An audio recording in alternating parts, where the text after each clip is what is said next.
He's a cool guy. He wears sunglasses. He has really nice clothes. He looks good. He's a hip guy. He's a very cool guy. Is Leo a hip guy? No, Leo did not have hip. No, not Leo. Not hip Leo's guy. not a hip, cool guy. Andy is a hip guy. Andy is a cool guy. So is Andy hip or is he a dork, a nerd? Hip. Well, Andy is a hip guy. Andy is hip. He's not a dork. That's the opposite of cool. A dork or a nerd, that means not cool. But Andy is cool, so he's a hip guy. Andy is a very hip guy. So, who is a hip guy? Well, Andy is a hip guy, right? He's a cool guy. Andy is a very hip guy. Andy's a hip guy. He's also nomadic. Does Andy like to travel around a lot? Yes, that's exactly right. He's nomadic. He likes to move a lot. He's always moving from one place to another. He never stays in one place a long time. He's nomadic. Andy is very nomadic. He likes to move a lot. Is Leo nomadic? His friend Leo? Yes.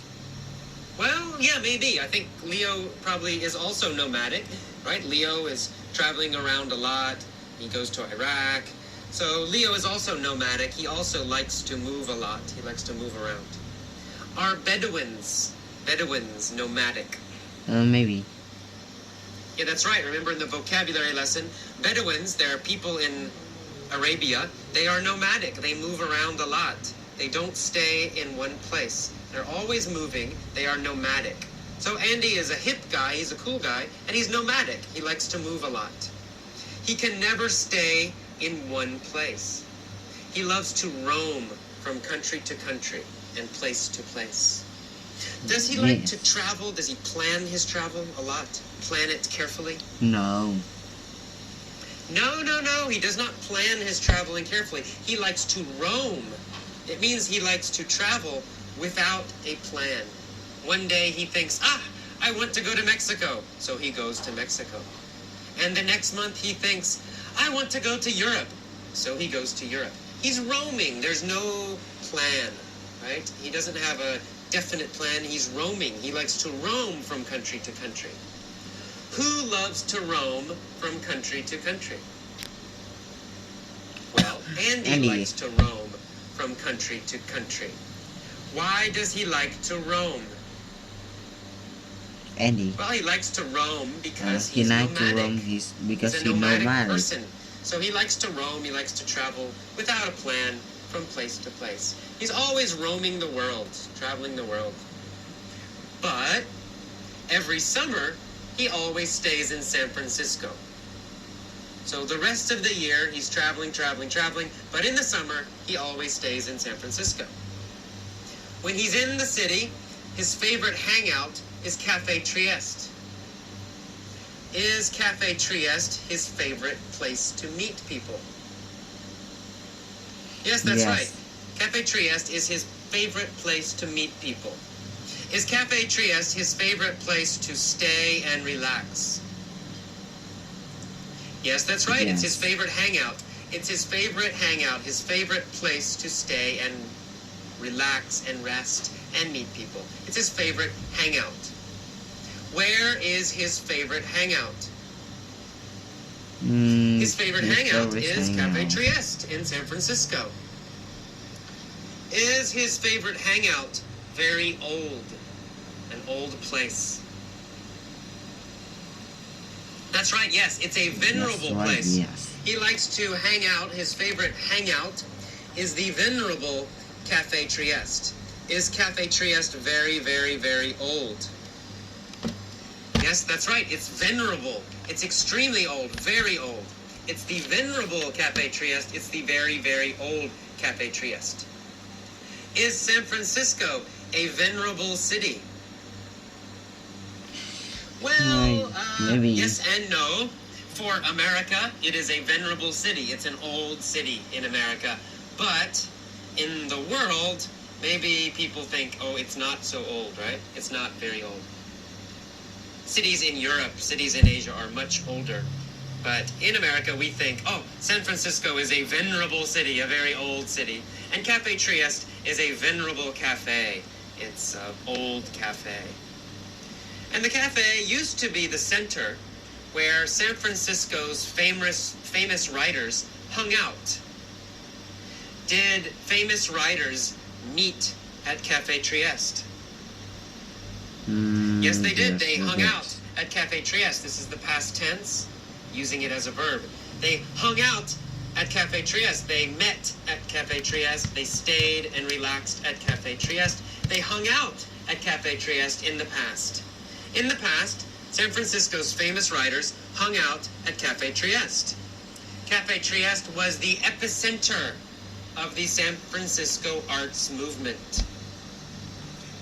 Did the San Francisco arts movement start near Cafe Trieste? No.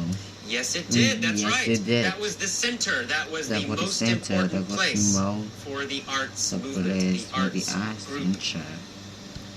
Was it the epicenter of an earthquake? No, it wasn't the center of an earthquake, right? Big earthquake, buildings falling down. No. The earthquake did not start there. What was it the epicenter of? Cafe Trieste was the epicenter of the San Francisco arts movement. It was the center. It's where it started. It's where most of the artists would meet. Cafe Trieste was the epicenter, the center, the starting point of the arts movement. Okay, so one day, Andy emerges from the cafe. Does he go into the cafe? No, he doesn't go in. He comes out of the cafe. He emerges from the cafe. He comes out of the cafe. He appears from the cafe, right? So he emerges from the cafe. He comes out of the cafe. Where does Andy emerge from? Well, he emerges from the cafe. He emerges from Cafe Trieste. He comes out of Cafe Trieste. After he emerges from Cafe Trieste, what happens? Well, after he emerges, after he comes out, he crosses paths with an old friend named Leo. He meets an old friend named Leo. Leo says, I'm leaving San Francisco. I'm striking out on my own to see the world. Is Leo traveling alone? Exactly, yes. He's striking out on his own. He's traveling alone. He's traveling by himself. Is Leo striking out on his own to begin a business? No. He's striking out on his own to travel. He's starting to travel alone. He's not starting a business alone. He's striking out on his own to travel, to see the world. Is Leo striking out on his own, or is he traveling with other people? Okay, it's an easy question, right? He's striking out on his own. He's starting to travel by himself, alone. Okay, good. What does Andy say? Well, Andy's asked him, where are you going first? And Leo says, I'm going to Iraq. It's very beautiful in the summer. 2 weeks later, Andy is in his home, and he reads the newspaper, and he sees a story. The story says that Leo was killed in Iraq. Andy says, it figures. Is Andy surprised that Leo is dead? No, he's not surprised. He says, it figures, right? He expected this. He thinks, I'm not surprised. He says, it figures, I'm not surprised. It makes sense. Leo is dead. Why does it figure? Why does it make sense?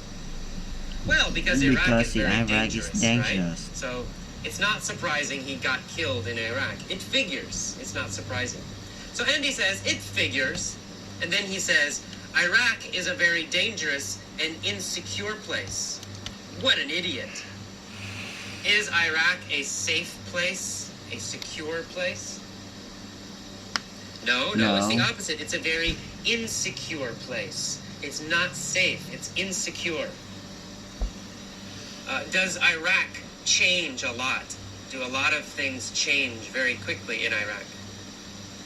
Yes. Yeah, that's right. It's an insecure place, right? It's not stable. It's always changing.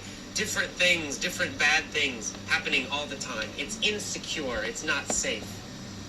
Is America an insecure place? Well, maybe. But in general, no. It's not insecure. America is generally safe. It's generally stable. It's generally secure. So, in general, America is not insecure. Is Colombia insecure? Well, maybe. I've never been to Colombia, but in the news, it seems Colombia is not safe. There's a lot of drugs and a lot of violence maybe in Colombia. So maybe Colombia is not secure. Maybe Colombia is insecure. Parts of Colombia are insecure. Iraq is very insecure. And so he says, what an idiot. Why did he travel to Iraq? Okay, very good. Let's go back.